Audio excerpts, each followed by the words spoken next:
ومركله iyo barnaamijkeeni tala dhakhtar oo aynu kusoo qaadan doono isticmaalka daawooyinka xilliga uurka.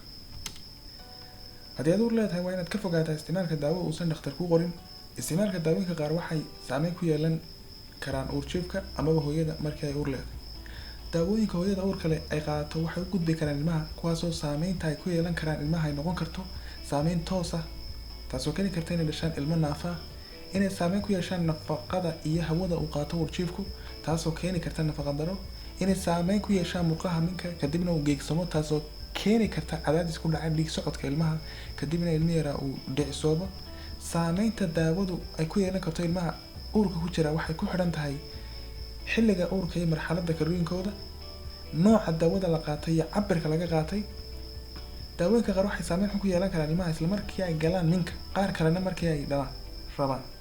sidaa daraadeed waxaa jira daawooyin la yaqaano dhowr ah, taasoo waajib ah in haweenka uurka leh ay ka fogaadaan xilli kasta. waxaana ka mid ah diazepam, carbamazepine, clonazepam, phenobarbital, ciprofloxacin, phenytoin, cyclophosphamide, methotrexate, mercaptopurine, nitrofurantoin. waa daawooyin kala duwan, qaar kansarka loo qaato, qaar loo qaato gariirka ama shalalka, iyo daawooyinka loo qaato wadna xanuunka iyo dhiig karka. tallaalada laga sameeyay fayrasyada nool iyagana waa in laga fogaadaa, sida tallaalka jadeecada, dabaysha, qanjidh bararka iyo busbuska. waxaa kaloo muhiima in hooyada uurka leh ay ka fogaato sigaar cabidda, taasoo haddii aysan joojin u keeni karta cunugeeda miisaan yari iyo naafoobid. aad baad u mahadsantihiin la wadaaga asxaabta.